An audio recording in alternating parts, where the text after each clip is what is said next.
The Start button has a very simple name with an obvious mission. Let's take a closer look. When we rest the mouse pointer on the Start button for a moment, a small box opens with a description, "Click here to begin." Click to begin what? In short, you can start programs or open documents. We'll start a couple of programs in a moment, but first we'll look at some other choices. Notice the small description box is gone. It only stays open for a few seconds. When we click on Start, a menu opens with a number of choices. Menu items with right-pointing triangles indicate other related choices are available. As we slide the mouse pointer up the menu, each item is highlighted. When we rest it on Setting, another menu opens. There's a choice for Control Panel, which we opened a few moments ago from the My Computer window. Windows 95 often gives you a couple of ways to do one thing. The more choices you have, the easier it is to make the computer fit your work style instead of the other way around. For now, let's quickly look at the other menu choices. We'll come back to some of them later. Find helps you look for files and folders. Help starts the Windows 95 Help feature. Run is a way of opening a program, folder, or file by typing its name. And Shutdown should be used before turning off the computer. There are many other menus and related submenus which you can explore on your own. For now, I think you'd like to see some of Windows 95 in action. We'll open 3 windows, a text editor, a game, and the control panel. Then we'll show you how to move the 3 windows around. First, we slide the mouse pointer to Programs, which causes another menu to open. From the second menu, we can choose a category like Accessories or start a program such as the Windows Explorer. We slide the mouse right to choose the Accessories category and another menu opens. We can choose another category such as Games. Instead, we start a program in the middle of the list called Notepad by clicking on it. The Notepad window opens. Notepad is a simple word processor that writes and edits text documents, but it can't change the way text looks by making it bigger or darker. The title bar reads Untitled Notepad, which means the Notepad document, which is brand new, doesn't have a title.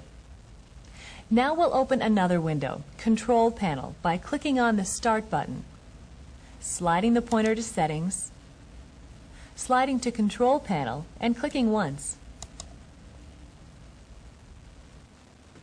The final window we'll open will be a game.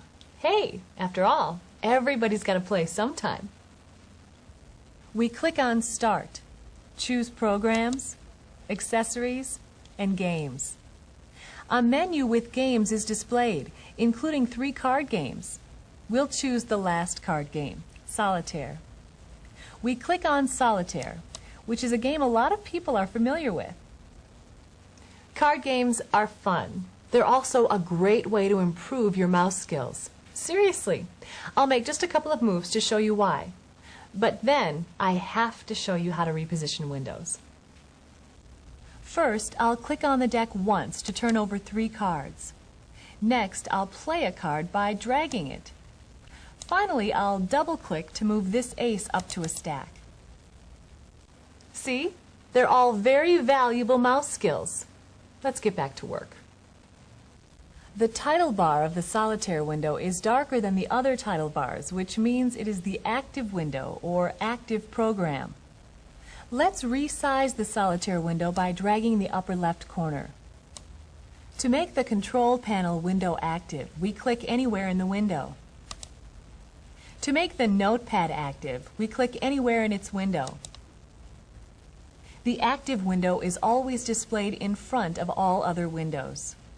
Another way to switch between windows is to click their buttons on the taskbar.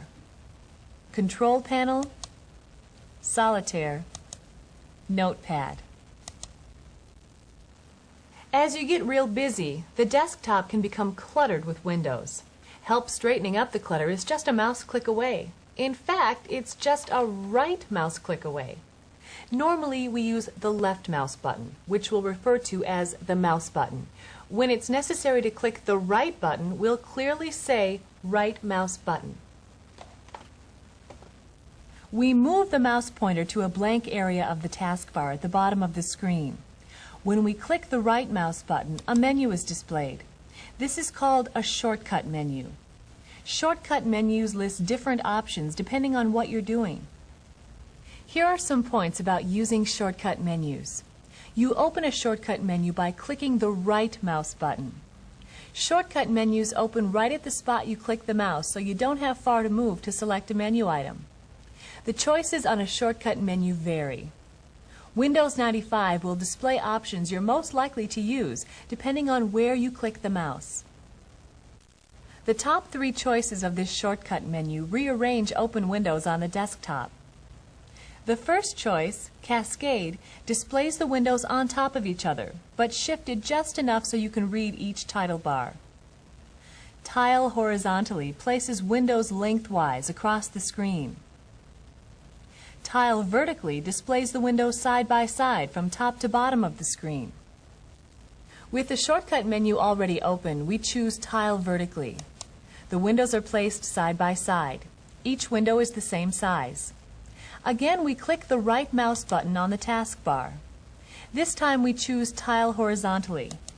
The windows are displayed across the screen. We click the right mouse button on the taskbar again and choose Cascade. The windows cascade down the screen. We right-click once more. We could choose Undo Cascade to put the windows back in their last position.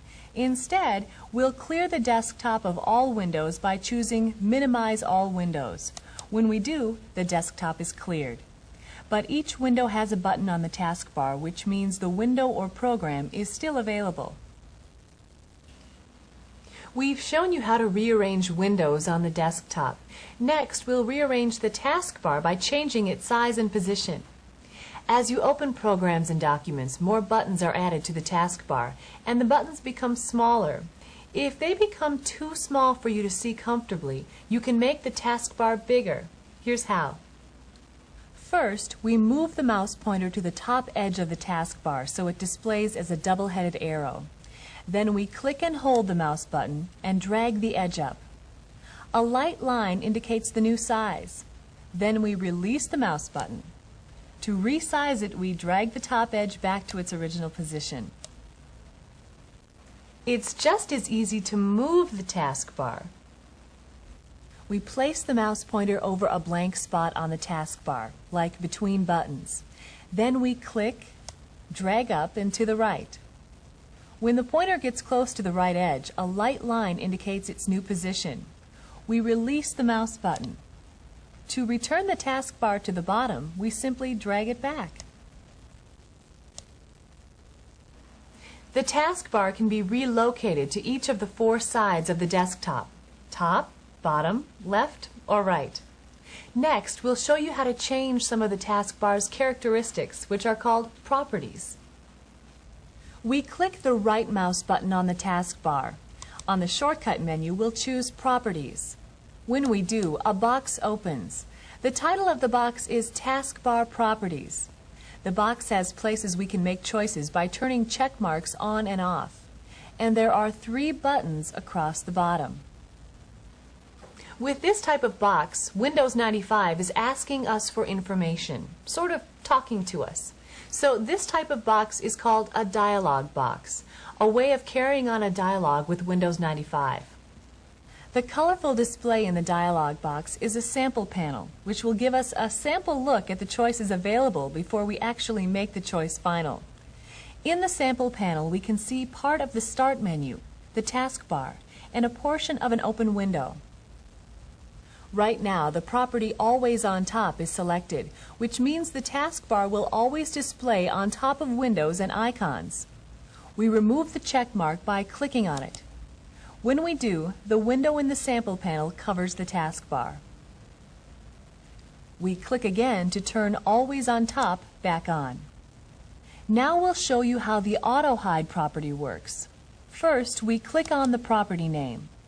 In the sample panel, the taskbar disappears except for a thin line at the bottom. To apply the Auto Hide property to the actual taskbar, we'll click on the Apply button in the dialog box. When we do, the actual taskbar is displayed as a thin line. When we move the mouse pointer to the line, the taskbar automatically displays. When we move the pointer off, the taskbar automatically hides.